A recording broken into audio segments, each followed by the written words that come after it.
их хоёр хослууд. Энэ хоёр дээр жоохон сонирхол татсан. Тэгээд яа сонирхол татсан бэ гэхээр ерөөхдөө ингээд нэг 4 цагийн рейнж 100 руу ороод ирж байна гэж харсан байхгүй эндээс. Эндээс ерөөхдөө паттерн зураад бас жоохон ингээд доош явж магадгүй юм шиг санагдсан. Тэгээд ерөөхдөө сонирхож ирсэн. Тэгээд үр дүнд нь болохоор энэ рейнж зоноос ерөөхдөө гараад явчихсан. Дээдлийн энэ нэг хүчтэй юу байгаа. Тааз байгаа. Энэ тааз дээр ямар ч хэсэн шалгаад рейнжлээд байж байгаа. Эндээс ерөөхдөө нэг жаахан засвар орж ирэх болов уу гэж бас таам хараалаа. Тэгээ Евро Австрали дээр болохоор бас сонирхсан шалтгаан 7 хоног эн чинь бараг 7 хоногийн голоор ахаа 3 дахь өдөр лөө 4 дахь өдрийн нэг сонирхож эхэлсэн болохоор бас ерөөхдөө нэг хүчтэй тааз бол байгаа. Тэгээд жоохон тренд эсрэг гэмээр яагаад вэ гэхээр ингээд өмнөх одоо лоор хайг бол сэтэлж чадаагүй. Сэтэлж чадахгүй гэр гараад ирсэн болохоор энэ дээшээ явж байгаа тэрийг дуусаагүй байгаа л гэсэн үг л дээ. Дуусах болоогүй байгаа гэсэн үг болохоор ерөнхийдөө энэ нэлээ риски юм одоо хүлээлт байсан. Тэгээд эндээс яасан бэ гэсэн чинь нөгөөх маш шууд ингээд дээш явсан баг. Тэгэхээр ерөнхийдөө энэ дээр яг рискийн оролт хийсэн бол ингээд стоп лосс болох байжээ. Гэхдээ евро NZ дээр бол оролт байгаа. Гэхдээ оролт бол хийцэн байгаа. Гэхдээ яг одоогор бол хасахтай явж байгаа. Рискийн оролт хийсэн энэ дээр энэний өдөр дээрээс ингээд бендэг ордер орсон. Тэгэхээр одоо ямар ч хасахтай явж байгаа. Эх 7 хоног тэгээ ямар хуу зүйл болох нь харж агаад. Евро Австрали бол ерөнхийдөө нэлээд таамагаас зөрсөн. За тэгээд бас нэг хосолт 7 хоногийн дундуур сонирхсан нь болохоор энэ Rustic гэдэг хосолт дээр энэ хосолт дээр жоохон таамаг дийлэн нэг тийм сайн болоогүй. Яа сайн болоогүй гэхээр жоохон юу байгаа. Гэхдээ энэ чиглэл орж энэ засвар хийгээ дахиад ингээд доош орж ирэх болов уу гэж харж байсан. Гэхдээ дээшээ ингээ яг сэрээ зурагдсан байсан л да. Тэгээ сэрээ бол нэлээд сайн ингээ бариад байгаа. Дээшээ сэрээ чиглэл хэврээ байгаа гэсэн үг шүү дээ. Тэгээд юу болсон бэ гэсэн чи үр дүнд нь шууд дээшээ явсан. Өөрөөр хэлбэл яг эндээс доош унах болов гэж хэлсэн маа жаахан унахын үед унсан. Гэхдээ ерөөсөө явж чадахгүй байж байгаа буцаад ингээд столос болоод дээшээ яваад гисэн байгаа. Тэгэхээр яг сэрээ бол ингээ амар сайн барьж байгаа энэ сэрээ бол. Тэгэхээр одоо буцаад сэрэний дээшээ стабил айлууд өгөхөд ирсэн байгаа. Тэгэхээр энэ дээр ерөнхийдөө дахиад энэ 7 хоногтоо дахиад ерөнхийдөө арилжаа сонирхож байгаа. Тэрийг яагаад сонирхож байгаа талаараа энэ би 34 дээр ерөнхийдөө тайлбарлая. Тэгэхээр энэ 7 хоногт болохоор яг чиглийн дагуу тийм гой боломж болныг харагдахгүй байгаа. Одоо ерөнхийдөө 4 цагийн ч юм уу тийм ээ 1 цагийн яг чиглэлүүд байгаа шүү дээ. Чиглэлийн дагуу тийм засвар хөдөлгөөн орж ирсэн ч юм уу. Тийм гой нөхцөл бол харагдахгүй байгаа. Тэгээ ямар ч нэг 2 3 хосол дээр өнөختөө жоохон риск оролт сонирхож байгаа яг гой ингээд нөхцөл бүрдэх юм бол бас ингээд ороод үзье. Гэхдээ риск reward нь одоо нэг амар өрхөн 1 2 ч юм уу 1 3 ч юм уу явуулаад гарах тийм сонирхолтой байгаа. Яг л нөө трендийн эсрэг оролтууд байгаа болохоор. Тэгээд эхний хосол нь болохоор энэ pound NZ хосол дээр ерөнхийдөө энд нэг таазан дээр бол ирчихсэн байгаа. 1 2 3 удаа ирсэн. 4-р ирчээд байгаа. Тэгээд энэ ерөнхийдөө нэг жаахан ингээд оошоно чиглэл доошо явуул одоо юу задардаг бирж битэр нь ерөнхийдөө бас үсч байгаа юм шиг харагдаад байгаа байхгүй юу. Тэгээд эндээс ерөнхийдөө энэ candle одоо price action тийм ээ price action ерөнхийдөө тунд авгүй ингээд candle-ууд үүсээд байгаа. Тэгээд эндээс ерөнхийдөө нэг риск оролт нэг байж болох юм шиг харагдаад байгаа байхгүй яг эндээс. Тэгээд жаахан цагаа жижигрүүлээд харах юм бол энэс бол арай шууд унахааргүй байгаа эндээс. Тэгэхээр яах вэ гэхээр эндээс ерөнхийдөө дахиад ингээд одоо өмнөх нэг чартыг харах юм бол яг энэ шиг ингээд доошлж хагаад паттерн зураад тэгээд доошлсон ба шүү дээ. Тэгэхээр яг энэ дээр бол одоо ингээд доошлоод ирсэн. Одоо ерөнхийдөө нэг юм паттерн хүлээх хэлүүлээд байгаа. Паттерн хүлээгээд нэг риск оролт байж болох юм. Ерөнхийдөө трендийн жаахан эсрэг Гэхдээ бас бах нь одоо рискээр ороход бол зүгээр болов уу гэж энийг бас сонирхоод байгаа. Одоо ерөөд ийм паттерн хүлээж байгаа л гэсэн санаа байгаа энэ дээр. Тэгээд дараагийн нэг хосол нь болохоор энэ USD CAD дээр ерөөхдөө бас трендийн эсрэг хэлтэй ерөөхдөө трендийн эсрэг гэхдээ 1-2 ч юм уу 1-3 ч юм уу ингээд нэг жижигхэн одоо day trade хийх боломж гарах байх гэж хараад байгаа. Тэгээд Сирений SB line бол нэлээд сайн байрж байгаа. Эндээс SB line нэлээд төхөөд ирчихсэн. Одоо эндээс одоо яг 3 нөхцөлийн аль нэг нүүсэх байх гэдээ хүлээж байгаа байхгүй юу. Тэгэхээр эхнийх нь болохоор ерөөхдөө одоо энэ дууссан байгаа хөдөлгөөн нэгт өдөр нэгт хоёр дахь та ингэж жагаад 3 дахь ч юм ингээд дээшээ дахиж гарч ирээд дээшээ ингээд нэг юм затардаг одоо юу лээ доошоо затардаг юм жижигэн паттерн үүсгээд ингээд параллелээр үүсч магадгүй энэ SB line өгөх ч юм уу эсвэл тэ параллел ч юм уу ямар ч гэсэн ингээд нэг ийм одоо хөдөлгөөн хүлээж байгаа гэдэг. Хэрвээ ингээд хөдөлгөөн үүсээд яг энэ дээр ингээд price action нэг тунд авгүй үүсэх юм бол нэг багахан одоо хэмжээний эрсдэл хийгээд оролт бас сонирхъя гэж бодоод байгаа. Тэгээд энэ дээр орсон оролт маань ерөөхдөө энэ цэнхэр буюу яг median line хүртэл бол явчих байх гэж хараад байгаа байхгүй. Эндээс цааш харахад бол жоохон хэцүү. Яагаад гэхээр энэ яг дээшээ зурагдсан юм Сирений median line дээр бусаад ирчихэж байгаа болохоор яг өмнөх шиг ингээ рейнж ирэх ч юм уу эсвэл бусаад агш гарч ирэх ч юм уу яг тэрийн эсрэг болохоор бас хэрвээ эндээс нэг жаахан риск хийгээд бахан оролт хийж чадах юм бол нэг 1-3 ч юм уу арилжаа баймаар байж болохоор санагдаад байгаа байхгүй. Тэгээд дараагийн нөхцөл хөдөлгөөн ингэж дэш гарч ирэхгүй зүгээр энэ дэр ингээ паттерн үүсгэж доошомж магадгүй. Эсвэл яг юм хажуугийн хөдөлгөөн явж байгаад доос сэтрээд буцаж ингээд pullback хийгээд доошомж ч юм уу.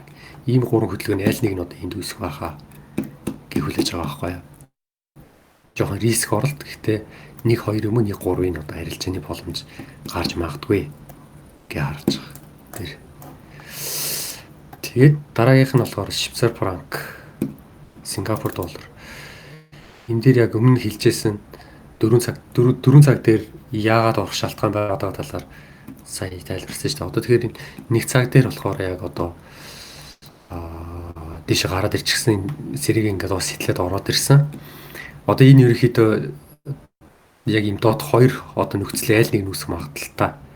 Аль нь ч үсэхгүй байж болно л доо. Гэхдээ яг магадлалын үед одоо хүлээж байгаа нөхцөлийн үед ийм зүйл нөхөсвөл одоо шалгая гэдээ одоо хүлээж байгаа л гэсэн л доо. Одоо тэгэхээр хүлээж байгаа нөхцөл нь болохоор энд ерөнхийдөө ингээд энэ үргэлжлээд юм рейнж дээш гараад доошоо задардаг паттерн үсээ задарч магадгүй. Эсвэл доошоо нэг унаад дабл топ болоод дабл ботом болоод дээш гарч ирээд ерөнхийдөө бас нэг юм price action хийгээд унж магадгүй. Гээ ерөнхийдөө юм хос өргөл хийгээд доош унжиж магадгүй гэсэн юм хоёр хүлээлттэй байгаа. Тэгээ энэ хоёр яг аль нэг нь үсэх юм бол ерөнхийдөө энэ бол ерөнхийдөө чиглэлийн дагуу бас тунд авгүй арилжаа болж магадгүй гэж хүлээгээд байгаа. Тэгээд юу ч гэсэн чиглэлийн дагуу гэдэг нь одоо 1 цаг 4 цагийнхаа чиглэл тийм ээ 4 цагийнхаа чиглэлийн дагуу сирен дээрээсээ ерөнхийдөө нэлээд давгүй барьж байгаа сэрэг ингэ сэтлээ гараад ирсэн болохоор хэсэг үргэлжилсэн юм дээс чиглэл нь одоо юу болж аж магадгүй нэг хажуугийн хөдөлгөөн лөө шилжиж байж магадгүй гэж хараад байгаа байхгүй юу. 1 цаг дээрээ одоо ерөнхийдөө яг 4 цаг дээр бол ийм зурагдаад байгаа байхгүй юу. Өөрөөр хэлбэл нэг юм доошоо юм задардаг юм тэр зураад байгаа байхгүй ингээд ингэж орж ирдэг. Магадaltaй ингэж орж ирэх магадaltaй энэ хөдөлгөөн одоо ерөнхийдөө ингээд инг хүртэл ёроол хүртэл ч ороод ирэхээр тийм одоо юу үүсээд байгаа болохоор энэ хослтыг бас ингээд үндсэн 7 хоногоос харж ирсэн.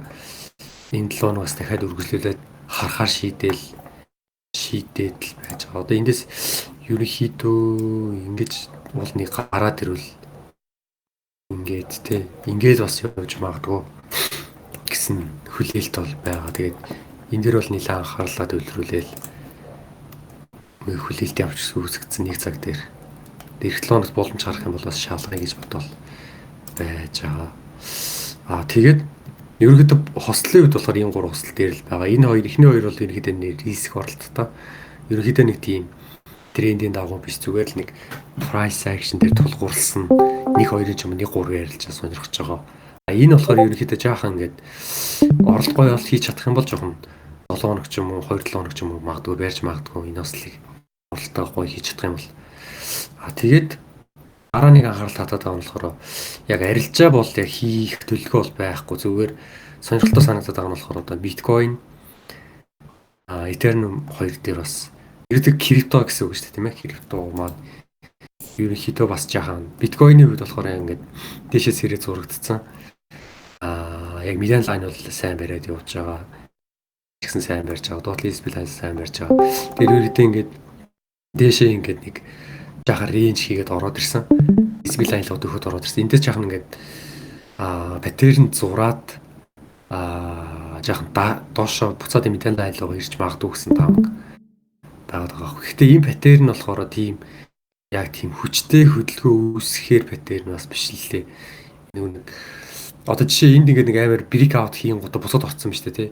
Яг тэрэн шиг энд болохоор тийм нэг хүчтэй тийм хөдөлгөөн арай л үүсгэхээр болоог байгаа юм шиг санагдаад байгаа. Дахиад нэг жаахан рейнжл нилээн дахиад нэг хэсэг рейнжлэх юм бол бас нилээн хүчтэй юм хөдөлгөөн үүсгэхээр паттерн болох юм шиг харагдаад байгаа байхгүй юу? Болж чадхаар. Яг ийм байдлаасаа дууш задрах юм бол яг энэ шиг одоо ингээд ерөнхийдөө тийг тийм сайн паттерн зураагүй байгаа тохиолдолд яаж ажиглагдаад байдаг вэ гэхээр ингэж доош орж ирээд тэг одоо буцаад ингээ гарчаад байдаг аахгүй ингэж гараад дахиж ингээ гой паттерн зураад ямар ч гэсэн тэгэхээр энд хүчтэй паттерн зурх хүртлэн хүлээж аваад бас хүлээх юм бол бас жоохон шорт байж болохоор ч юм шиг. Тэгээ Ethereum болохоор бас яг ингээ нэг рейнж руу ороод ирчихсэн. Lower high гэдэг юм. Тэгээ гот ингээ явж байгаа хөдөлгөөн маань жаахан рейнж руу ороод ирсэн. Тэгээд яг энэ рейнжээс ирэхэд гараад гарах хүртлээ бас жаахан ингээд рейнжлэх юм шиг гарчих юм бол бас нэгдэл рүү бас хүчтэй явж магадгүй л. Ямар ч гэсэн ингээд 2-7 хоног 2-7 хоног орчим байхаа 2-7 хоног орчим ингээд 3-7 хоног ч юм ингээд хүчтэй явсан өсөлт маань ямар ч гэсэн рейнж рүү бүгд ороод ирчихсэн. Криптод ерөнхийдөө бүгд нэг юм рейнж рүү ер нь ороод ирсэн байгаа юм шиг харагдаад байна. Тэгэхээр энэ хоёр төр ерөнхийдөө бол арилжаа бол хийх яг юу бол байхгүй, план бол байхгүй. Зүгээр ингээд бас зүгээр ингээд таамаг дэвшүүлээд үзье ямар хөө явах нь яах нь гэсэн байдалтай л харж байгаа. Иймэрхүү байдалтай энэ дөрүүдээр нэрх 7 хоногийн таамагуд тэгээд дараа 7 хоногийн бүтээсэн өдөр тэгээд энэ дөрөв маань яг энэ хэд маань юу болсон яасан талаараа бас дахиад бас хуваалцаад тэгээд дараа 7 хоног 35 7 хоногийнхаа төлөвлөгөөний тухай ярилцаад дахиад уулзцай. Тэгээд яг ингэж одоо дэлгэцээ шийрлээд ярих хэрэг бол энд байгаа одоо бүх хүмүүст нээлттэй байгаа. Тэгээд тагч бас ингэж дэлгэцээ шийрлээд ярилцах боломжтой байгаа шүү. Тэгээд хэрвээ сонирхол бас ингэ бүтсэн өдөр орж ирээд бас таамагуудыг ярилцаж болно бас ингэ өөрөө хэрвэл таны таамагт зөрчсөн байх юм бол яагаад зөрж юм тийм ээ? Ямар шалтгаан байгаа болохоор ингэж гэдэг ч юм уу. Яг ярилцах байдалтайгаар ингээд явж болно шүү. За тэгээд энэ төхөрөд ерөнхийдөө миний эх 7 хоногийн харж байгаа арилжаанууд болно. Өнгөрсөн 7 хоногуудын таамагуудыг талаарх одоо яриа маань ерөнхийдөө ингээд өндөрлөх тийшээ болж байна. Хэрвээ та сонирхол. За. Баярлалаа сайхан мэдээлэл өгсөнд. Энэ нөгөө биткойн, Ethereum эдгээр рейнжиндээ орсон байгаа шүү дээ. Тэр энэ нөгөө зарим альткойнууд болохоор ээлжиж буудаад байгаа байхгүй юу? Тэгэхээр ерөнхийдөө бусад нь яг ийм рейнж хөдөлгөөний үед альткойнууд дээшээ явах байдаг болоо ямар хөдөлгөөн ер нь үүсгэх болоо? Бусад жижиг койнуудыг асууж байна уу тийм ээ? Тий, одоо Litecoin, XRP, ADA гэдэргээд. Харин яа гэм бол би яг бас нэг удаан туршлагатай биш болохоор би жил гаруйгийн туршлагатай болохоор яг криптогийн түүхийг бас сайн мэдгүй юм л да. Ямар ч нэг зүгээр ингээд би болохоор ингээд яг том койнууд дээрээ жоохон ингээд шинжилгээ хийж үзээд заримдаа арилжаа хийгээд байдаг аахгүй. Яг жижиг койнууд дээр болохоор ерөөхдөө өнгөрсөн хоногт нэг зарим нэг койнууд дээр бас анхаарал татсан .USD гэдэг койн энэ бол бас сонирхолтой зэг дээр ирчээд байгаа юм байлээ. Ингээд дэмжлэг болсон, эсвүүцэл болсон ингээд ирсэн. Тэгэхээр ерөөхдөө зарим нь бол ингээд дээш яваад байгаа юм байлээ тий. Ингээд ерөөсөө л явсаар л байгаа зарим. Одоо жишээ нь энэ биткойн эдгээр унчаар бид хэд би болохоор хувьдаа биткойн, этериум унчаар дагаад унах юм байна гингуудаа өөртөө байсан койнуудаа зарчхаар буцаж өсөд байгаа байхгүй. Тэгэхээр тэгвэл нөгөө биткойны хөдөлгөөн ингээд нэг төвшөндөө ирсэн болохоор бусд нь одоо бас нөгөө талч тустай хөдлөх боломжтой болсон болов гэж хараад эргэлзээд л байгаа дээ. Одоо жишээлбэл нөгөө 98 мэдрэг биткойн бараг л 2-3 хоногийн дотор нугалчихж байгаа байхгүй юу? Тэгээд би 2 удаа нөгөө стоп лосс зохиолоо 3 дахь ороод даблдаад мөнгөө ямар ч хэлсэн гаргаж авч чадсан. Харин тэгэхээр бас тусдаа хөдлөөд ах шиг байгаамаа. Харин одоо юу байх л та одоо нэг хөрөнгө оруулагчид одоо яг юу гэж харж байгааг сонирхож байгаа гэдгээс л одоо хамаарах л та. Одоо сая нэг одоо ерөөхдөө нэг краш болсон шүү дээ тийм ээ. Энэ крашын дараагаар ерөөхдөө одоо яг өмнөх шигээ ингээ биткойнод аваад явах юм уу? Тэгвэл магадгүй ингээ хүмүүс ирээдүйд гэж харах юм бол ирээдүйд гэсэн тэр жижиг койнууд нь бас сайн өсч магадгүй л дээ.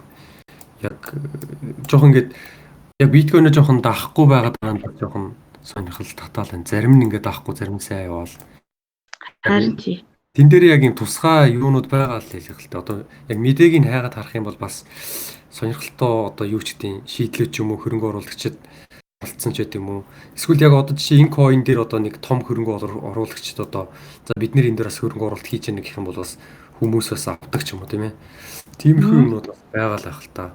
Тэр бас эсвэл миний бодоход бас ийм юм шиг байгаа маа нөгөө цаад суурилсан блокчейнийхаа онцлогоос хамаарат би нэг за 10 хэдэн coin тооцоолсон байхгүй юу?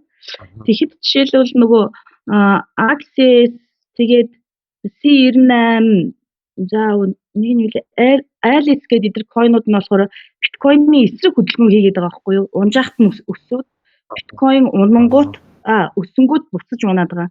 Тэгэхээр танаа нөгөө блокчейнтэй холбоотойгоор зарим нь өсөө зарим нь унаад явж магадгүй л. Хэж хийсэн ч юм тиймэрхүү юм байж магадгүй. Яг сайн мэдэхгүй би энэ криптогийн төлөөлөл сайн мэддэг болохоор крипто гэдэг нэг өрөөнд тэгээ хүмүүсээс амар их мэдээ оруулаад яг крипто судалдаг залуучуудаас их байгаад байдаг шүү дээ. Харин тийм дэр өдрөө өнгөрж ий шүү. Тэд нар бас хаяа ингээ яриа хийгээд байдаг шүү дээ. Та тэр үед нь бас асууд өцгүй. Тэгнэт би юу асахгүй байгаа. Койнуудаа ямар хослоос хийдэм бол? Койнуудаа ямар хослоос хийдэм бол гэсэн бол. Дахиад асууж болох сайн нэг хүн асуулт. Тийм одоо сайн яриад байгаа энэ олон койнуудаа ямар юугаас авд юм бол? Binance-аас авд юм уу? Ямар юугаар авд? Ямар брокер дээр? Тийм. Зөв. Нөгөө анх сурж байгаа бол нөгөө манай Монголын Trade Segment гэж үйдэн штэ. Тэгээд Trade Segment одоо нөгөө хүмүүс яриад байгаа 4 биржээс болохоор авч болно. Арай туршлагатай болчихвол нөгөө Gate, Binance гэдэг юунуудаас авч болно. Хаанаас ч авч болно тоо. Хаанаас ч авч болно нэ. За баярлалаа. За иймэрхүү байдлаа. Тэгээд дараа 7 хоногт болохоор одоо эдгээр маань ерөөхдөө ямар хөө таамагтай явсан. Тэгээ аль нь дээр нь харилцаа хийсэн. Эсвэл бас яль нь болсон гэх мэтлэн бас ингээд дараа 7 өдрийн бүтээс өдөр чадвал ороо ч юм уу ямар ч хэсэн бүтээс өдөртөө аль цагаа яг хэлж мэдэхгүй байна. Тэгээ жоохон боломж гарсан цагтаа л ингээд ярилцаад энэ өнгөрсөн ярианууд болохоор бүгд ингээд бас яригдсан байгаа. Зарим бичлэг нь байгаа, зарим бол байхгүй л байгаа. Ийм миний ярьсан зүйлүүд. Ерөнхийдөө энэ яг миний л ингээд нэг арилжааны нэг арга барил гэх юм уу да. Харж болохоор бас хүмүүстэй таарахгүй ч яж болно, таарч болно. Би ерөнхийдөө нэлээд юм баг одоо day trade ихэнхдээ хийдэг болохоор swing оролт хийдэг хүмүүсээс бас зөрөх магадлал бас байдаг. Очсон тэгээд scalp бол арай биш, жоохон day trade одоо нэг арилжаа хийчихэд 3 өдөр 4 өдөр барих ч юм уу. Эсвэл нэг арилжаа хийхин тулд баг 3 4 өдөр хүлээх ч юм уу. Тиймэрхүү байдалтаар одоо яг явж байгаа. Тэгээд явжсан баярлалаа та гэж бас ингэ дэлгэцээ ширлээд ярих боломж бол байгаа шүү. Тэгээд та өөр асуух зүйл байхгүй тэгээд дараа 7 хоногийн бүтц өдөр хүртэл юм асууя. Нөгөө одоо IHC-ийг coin гаргаж байгаа шүү дээ. Энэ талаар танаас тодруулж болох болов уу? Би бол одоо тэгээд Discord